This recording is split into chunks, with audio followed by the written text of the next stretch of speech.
Hello दोस्तों, देवभूमि education point में आप सभी का एक बार फिर से स्वागत है। तो साथियों, आज हम आपके साथ जो है यहाँ पर सीडीपी के 2021 में जो प्रश्न आए थे उनको डिस्कस करने वाले हैं। देखिए, इसमें बहुत ही महत्वपूर्ण ये प्रश्न होने वाले हैं आपके लिए, क्योंकि यहाँ से आपको मैं बता दूँ इस साल आपके 2 नंबर पक्का होंगे, क्योंकि हम यहाँ पर 30 क्वेश्चन आपसे डिस्कस करेंगे।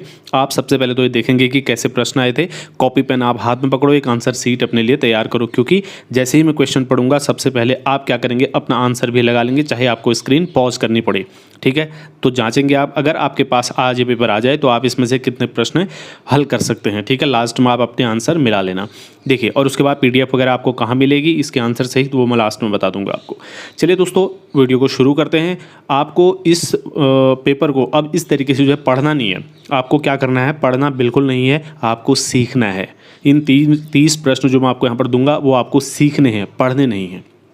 ठीक है, चलिए कोशिश करते हैं कि सीखा जाए। सबसे पहला प्रश्न है, ज्ञात से अज्ञात की ओर एक क्या है, विधि है, शिक्षण सूत्र है, शिक्षण युक्ति है, शिक्षण तकनीक है। तो साथियों, जैसे कि आपको पता है ये क्या है, शिक्षण सूत्र है। ज्ञात से अज्ञात की ओर शिक्षण सूत्र है। जो टीचर होता है वो अपने जो टीचिंग का जो काम है उसको सरल बनाने के लिए, ठीक है, उसको प्रभावशाली बनाने के लिए क्या करता है, अनेक प्रकार के शिक्षण विधियों और शिक्षण सूत्रों का प्रयोग करता है।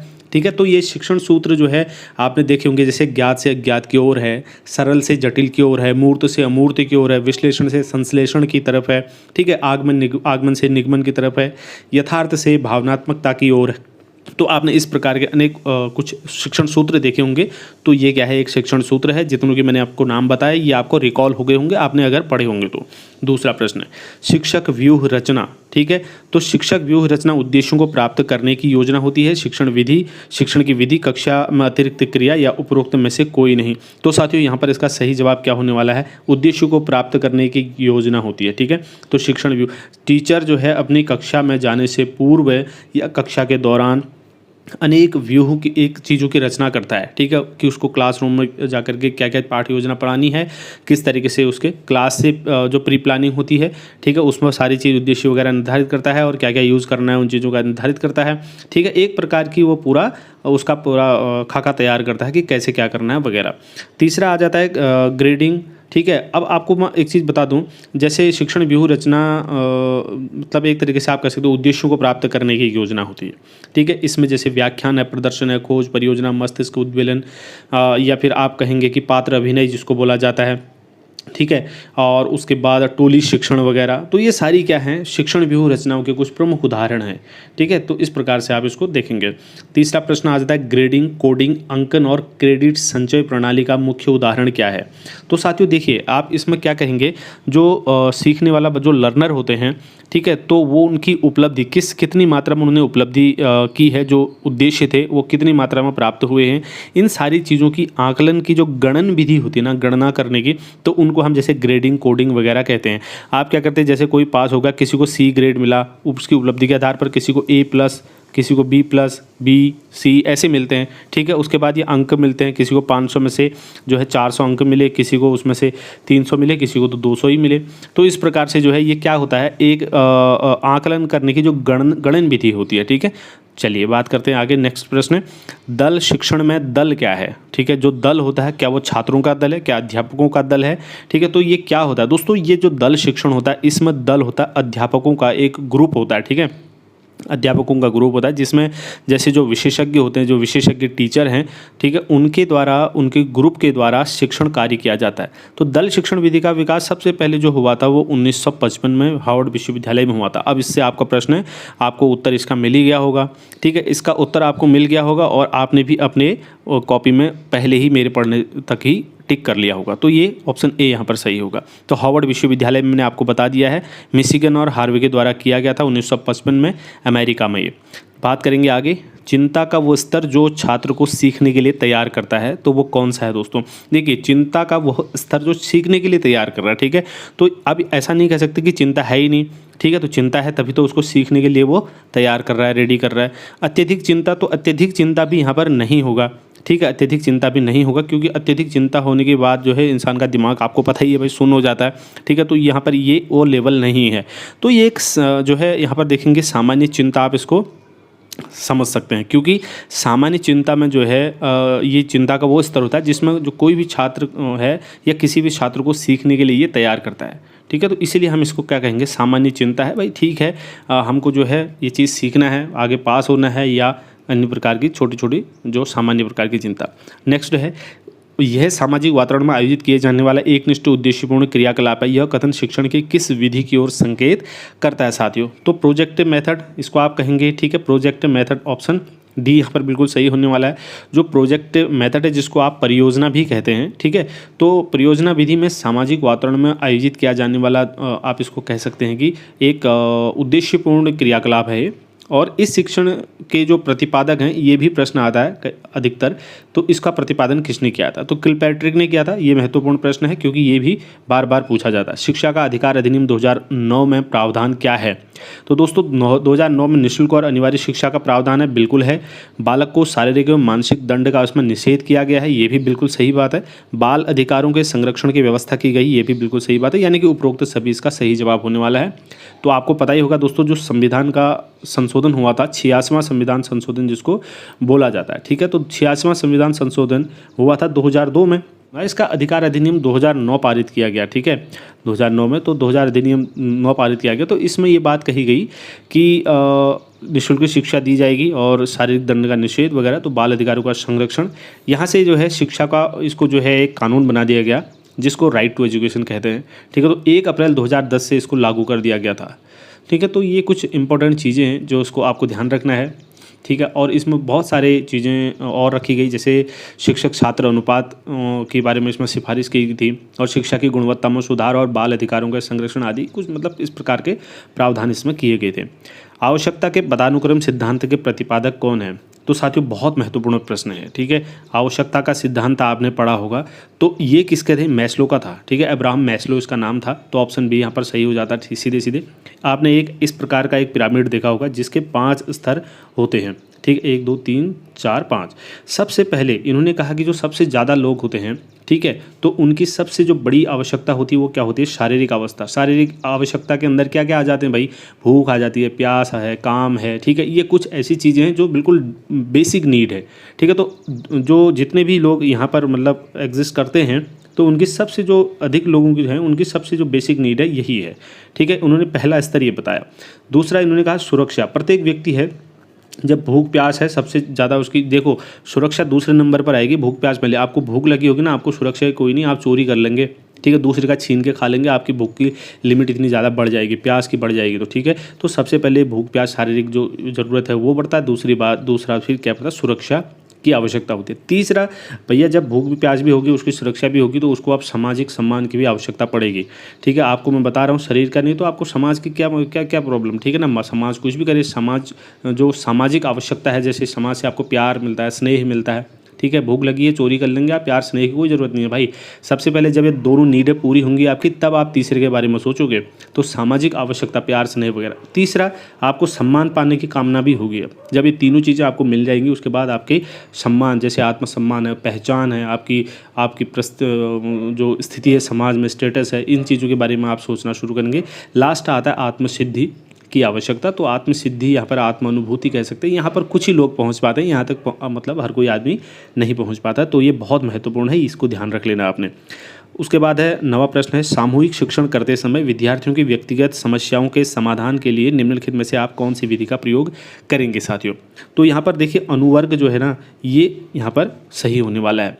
अनुवर्ग विधि में क्या होता है दोस्तों, इसमें जो कक्षा है, क्लास को छोटे छोटे मतलब एक कह सकते हैं आप सजाती वर्गों में बांट दिया जाता है, ठीक है।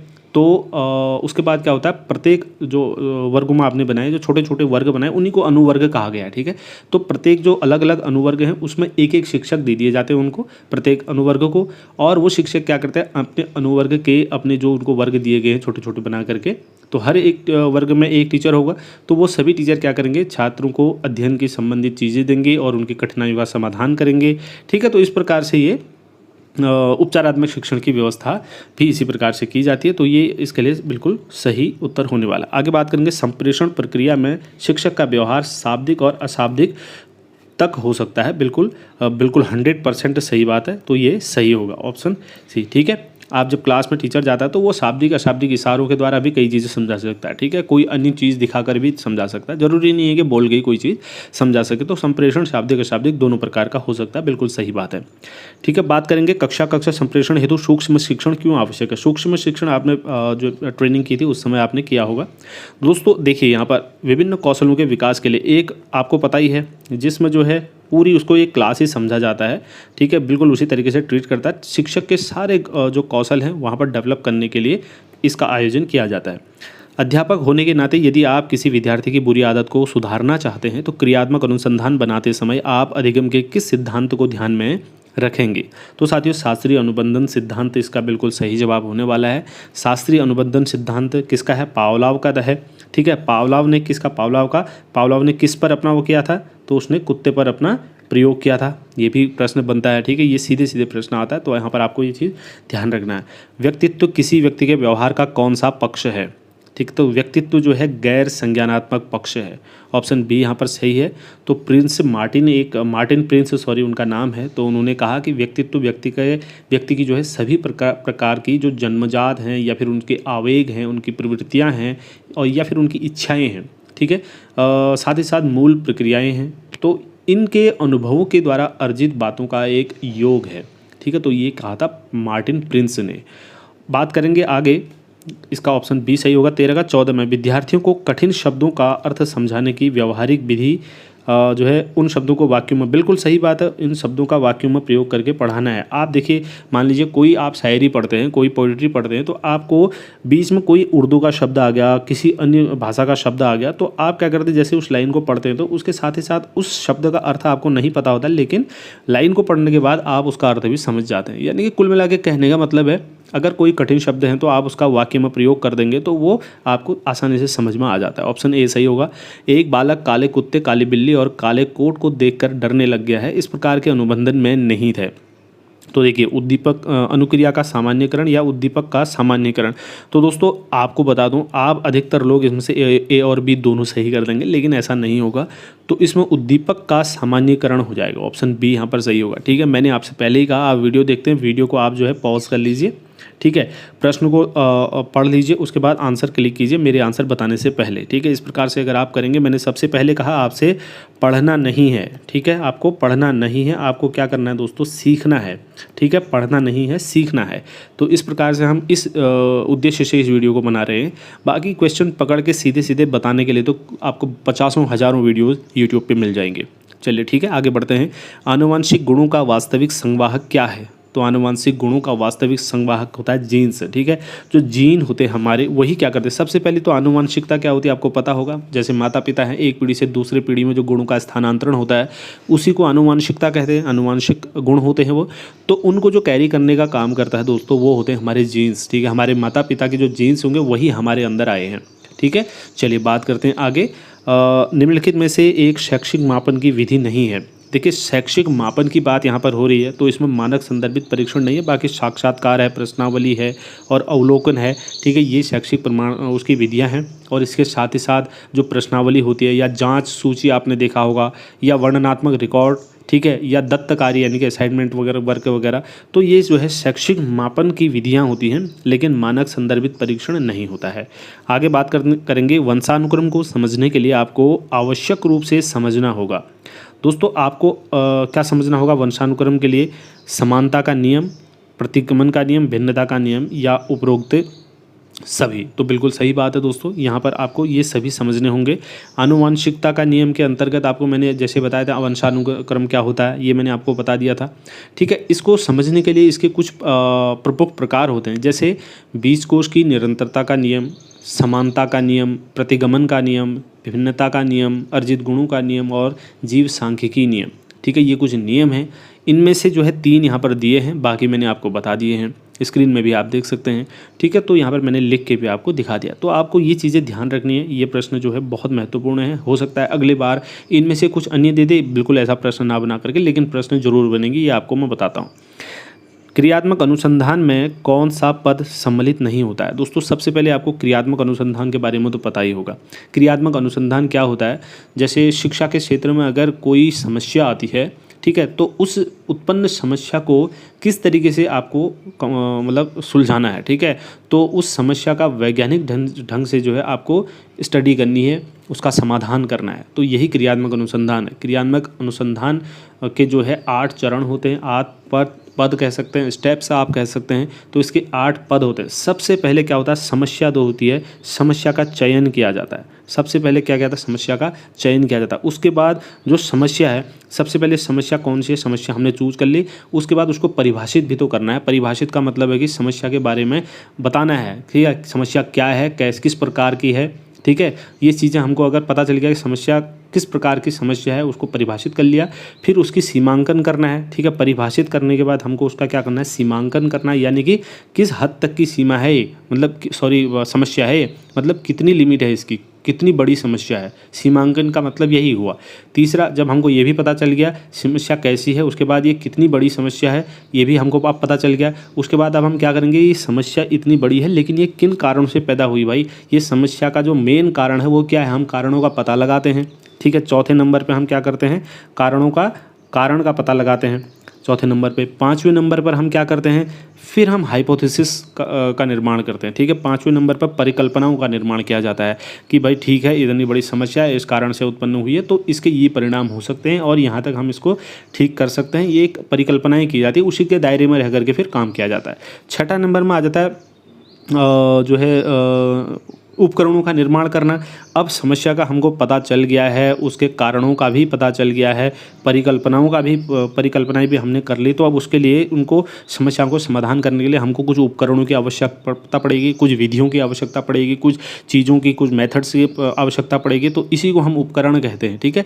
तो हम यहाँ पर क्या करते हैं, उपकरणों का विकास करते हैं, अभिकल्प निर्माण करते हैं। तो ये 6ठे नंबर पर उपकरणों का विकास आ जाएगा, यानी कि हमको किस किस माध्यम से जो है इन समस्याओं को हम ठीक कर सकते हैं। फिर 6ठे 7वें नंबर पे आ जाता है विश्लेषण करते हैं, और 8वें नंबर पे हम संश्लेषण करते हैं। संश्लेषण का मतलब होता है निर्माण करना, विश्लेषण का मतलब जो जो चीज़ें हमने की वो सारी चीज़ों का एनालिसिस करेंगे, ठीक है। इस प्रकार से मैंने आपको ये सारी चीज़ें बता दी हैं, ठीक है। चलिए बात करेंगे अच्छा, इसका आंसर मैंने नहीं बताया क्या आपको, इसका आंसर होता है बी ऑप्शन, क्योंकि मैंने सारे बता दिए तो आपने खुद ही कर लिया होगा, परिणामों का सामान्यीकरण, ठीक है। समस्या का चयन तो बिल्कुल सही जवाब है। क्रियात्मक परिकल्पनाओं का निर्माण भी ठीक है। समस्या को दूर करने के लिए योजना तो बनानी पड़ती है, लेकिन यहाँ पर परिणामों का सामान्यीकरण जैसा आपने नहीं सुना होगा, मैंने आपको 8 पद बताई जिसमें, ठीक है। तो इसका आंसर यही वाला सही होने वाला है। आगे बढ़ेंगे। निम्नलिखित में से कौन सा तथ्य निर्देशन और परामर्श का अंग नहीं है, निर्देशन और परामर्श का अंग नहीं है बोल रहा है। तो आप देखेंगे यहाँ पर समायोजन करना, उन्मुखीकरण, संवेगों का विकास करना, ये जो है निर्देशन और परामर्श का अंग नहीं है साथियों। संवेग का विकास निर्देशन और परामर्श का अंग नहीं है। सामान्यतः ऐसा होता है कि जो संवेग होते हैं ये व्यक्ति की वो स्थिति होती है जिसमें वो उत्तेजित होता जाता है, एक्साइटेड हो जाता है, ठीक है। तो ये उत्तेजना जो होती है, ये ऐसी स्थिति जो है पर्याप्त, मतलब एक प्रकार से आप कहेंगे बहुत कठिन होती है, जटिल होती है, कॉम्प्लेक्स होती है। तो इसे विभिन्न शारीरिक परिवर्तनों के द्वारा पहचाना जा सकता है। अतः हम कह सकते हैं कि जो संवेग हैं वो स्वयं में बहुत अधिक जो है जटिल होते हैं, बहुपक्षीय स्थिति में होते हैं। इसका कोई भी संबंध नहीं होता है निर्देशन और परामर्श से। आगे चलिए बढ़ते हैं। श्यामपट्ट पर लिखते समय अक्षरों का आकार तय करने के लिए आप किस बात का ध्यान रखेंगे। दोस्तों, श्यामपट्ट और विद्यार्थियों के बीच की दूरी कितनी है, हम इस बात का ध्यान रखेंगे। हमको जो है ब्लैक बोर्ड पर उतने बड़े अक्षर बनाने होते हैं ताकि जो है ये श्यामपट्ट है तो इससे लेकर के जो लास्ट पंक्ति में लास्ट बच्चा बैठा है वहाँ तक की हमको देखनी होती है, विजिबिलिटी देखनी होती है, ठीक है। तो हमको ये ध्यान रखना पड़ेगा कि क्या लास्ट का बच्चा भी इसमें लिखी हुई चीज़ों को देख पा रहा है, तो ये सबसे महत्वपूर्ण होता है।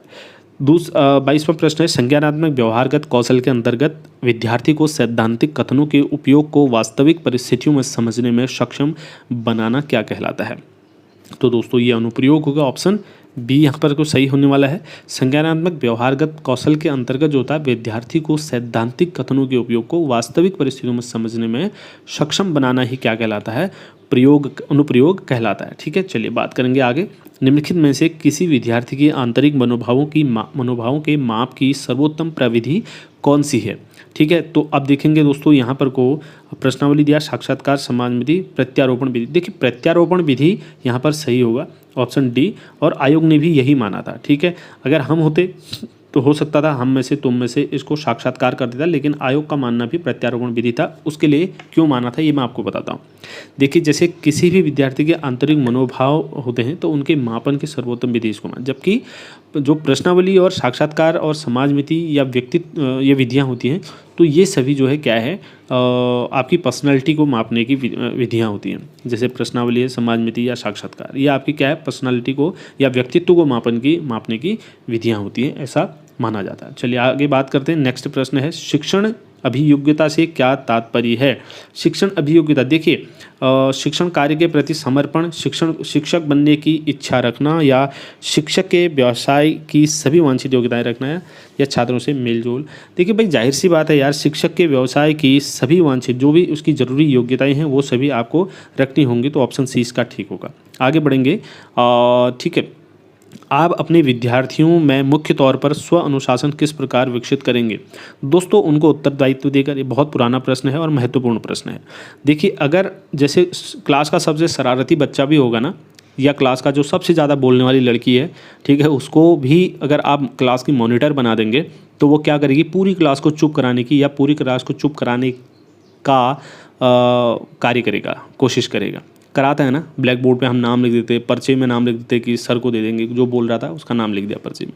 तो जो क्लास के सबसे बदमाश या शरारती या बोलने वाले, हल्ला करने वाले, अनुशासन कम रखने वाले बच्चे भी हैं, अगर उनको आप मॉनिटर बना देते हैं, यानी कि उनको जिम्मेदारी दे देते हैं, तो वो भी क्लास को अनुशासित करते हैं, खड़े होकर के सबको चुप कराने का काम करते हैं। तो इसी प्रकार से जो है हम किसी को कोई जिम्मेदारी दे देते हैं, जैसे हमारे घर वाले हमसे बोल देते हैं कि भाई आपकी जिम्मेदारी है, या भरोसा करने लगते हैं कि हमारा बेटा ये करके दिखाएगा, मेरी बेटी ये करेगी, तो उससे आपके ऊपर जिम्मेदारी आती है और आप अनुशासित रहने की कोशिश करते हैं। तो इसका मतलब है कि आप किसी को उत्तरदायित्व दे करके आप क्या करते हैं, अनुशासन। किसी को मार के, पीट के, कूट करके कुछ नहीं होता, ठीक है। एक दो दिन सुनेगा, लेकिन उसके बाद तीसरे दिन से फिर वैसा ही हो सकता है। कुछ दिन बाद थोड़ी बाजू में ताकत आ गई, आपको उल्टा कूट दे, तो ये कूटना पीटना ये नहीं। आगे चलिए, नेक्स्ट है, एक शिक्षक अपनी शिक्षण अधिगम प्रक्रिया की योजना बनाते समय क्या ध्यान रखता है। निर्मित उद्देश्य, मानव और भौतिक संसाधन, ए और बी दोनों, या इनमें से कोई नहीं। जैसे अपनी शिक्षण अधिगम प्रक्रिया बनाता है तो उसकी योजना बनाते समय उसको क्या ध्यान रखना चाहिए। जाहिर सी बात है भाई, निर्मित उद्देश्य भी सबसे पहले उद्देश्यों को निर्धारित करेगा, उद्देश्य बनाएगा, उसके बाद मानव और भौतिक संसाधन, ठीक है, उसके पास जो मानव संसाधन है और जो उसके पास फिजिकल इक्विपमेंट्स वगैरह हैं, तो उनका, ये सारी बिल्कुल सही बात है, इसमें ज़्यादा डिस्कस करने की बात ही नहीं। निम्नलिखित में से कौन सा उद्दीपन परिवर्तन कौशल का तत्व नहीं है, ठीक है। तो अब यहाँ पर देखिए आप, विन्यास, प्रेरण है, संचलन, हाव भाव। देखिए, विन्यास प्रेरण नहीं है, ठीक है। इसके अलावा बात करेंगे संचलन, हाव भाव, वाक स्वरूप परिवर्तन, ठीक है। तो ये सभी क्या है इसके मुख्य तत्व हैं, ठीक है, लेकिन विन्यास प्रेरण नहीं। बात करेंगे बुद्धि परीक्षणों का प्रयोग किया जाता है, तो विद्यालय में छात्रों को समूह विभाजन करने में, निर्देशन के प्रयोजन और चयन हेतु प्रयोजन के लिए। तो जाहिर सी बात है भाई, उपरोक्त सभी के लिए जो है क्या किया जाता है, बुद्धि परीक्षणों का प्रयोग किया जाता है। बात करेंगे आगे नेक्स्ट प्रश्न पर, अधिगम मापन करने के लिए क्या आवश्यक नहीं है। देखिए, जब आप लर्निंग का मेजरमेंट करते हैं, ठीक है, तो उसके लिए क्या आवश्यक, शिक्षण की युक्तियों का पता लगाना, परीक्षाओं की वैधता ज्ञात करना, परीक्षाओं में विश्वसनीयता, विद्यार्थियों द्वारा अर्जित कौशलों को ज्ञात करना। तो साथियों, यहाँ पर शिक्षण की युक्तियों का पता लगाना ये नहीं है। बाकी देखिए ना, आप लर्निंग की अगर मापन कर रहे हैं, किस मात्रा में, कितनी मात्रा में आपका अधिगम हुआ है, लर्निंग हुई है, तो आप सबसे पहले लर्निंग की, उसके लिए वैधता, ठीक है, कोई भी परीक्षण है उसकी वैधता जरूरी होती है, विश्वसनीयता, ठीक है, और उसके अर्जित कौशलों का मतलब कितनी मात्रा में और कित मात्रा में उसके स्किल्स जो है वो कर पाया है, अर्जित कर पाया है, वो चीज़ ध्यान रखनी होती है। शिक्षण की युक्तियों का क्या पता लगाना है, टीचिंग की जो भी उसने मेथड यूज़ किए होंगे, जो भी युक्तियाँ प्रविधियाँ यूज़ की होंगी, वो तो टीचिंग का है, ठीक है। उसने जैसे भी बच्चे को आता था, जैसे उसको ज़रूरी लगा उन्होंने किया, लेकिन किस मात्रा में वो चीज़ें हमको प्राप्त हुई है और कैसे होने चाहिए, ये जो है यहाँ पर को आ जाएगा। चलिए बात करेंगे अगला, अधिगम के बारे में पूरी जानकारी इंगित करने वाले वक्र को कहा जाता है, ठीक है। तो ये वक्र होता है एस आकार का वक्र, जिसमें जो है पूरे अधिगम की पूरी जानकारी प्राप्त हो जाती है। एस आकार का वक्र आपने देखा होगा, एस ऐसा होता है, लेकिन ये ऐसा तो बनेगा नहीं, तो इस प्रकार का, या फिर इस प्रकार या फिर इस प्रकार का। तो ये एस आकार का वक्र होता है जिसमें अधिगम के सभी पक्षों पर जो है जानकारी प्राप्त हो जाती है। तो साथियों मैंने कोशिश की यहाँ पर आपको 2021 के पेपर में जो CDP वाला पार्ट था ना, यहाँ से कितने प्रश्न आते हैं, 30 प्रश्न आते हैं जो इस साल भी आएंगे। और मैंने कोशिश की जो महत्वपूर्ण प्रश्न थे उन पर थोड़ा सा डिटेल में आपको बता दिया जाए, ताकि आपको खाली सीधे पकड़ के क्वेश्चन बनाने का कार्य ना किया जाए, जिससे आप उन प्रश्नों के इर्द गिर्द भी बाकी जानकारियाँ ले सको, ताकि अगर उन प्रश्न का स्वरूप चेंज करके इस बार आता है तो आप लोगों को कठिनाई ना हो। और यहाँ पर मैं आप लोगों के लिए अरेंज करता रहूँगा मॉडल सेट भी। आपको मैं 5 मॉडल सेट देने वाला हूँ। साइंस वाले अगर कोई हैं तो साइंस वालों के लिए भी यहाँ पर ZBC वालों के लिए आपको 5 सेट मिलने वाले हैं। मेरे साथ बने रहिए दोस्तों। अपनी क्रिया प्रतिक्रिया आपको देनी है। वीडियोज़ को आप शेयर करके हमारा सपोर्ट कर सकते हैं, जिससे हम भी मोटिवेट हो जाएंगे, ताकि कुछ और कार्य करने का मन करे आप लोगों के लिए। चलिए इस वीडियो में इतना ही है। उम्मीद करता हूँ आप सभी ने वीडियो को लाइक कर लिया है और अपने ग्रुप्स में शेयर भी कर लिया है। नेक्स्ट वीडियो मिलते हैं, इसमें इतना ही है। धन्यवाद दोस्तों हमारे साथ बने रहिए। जय हिंद।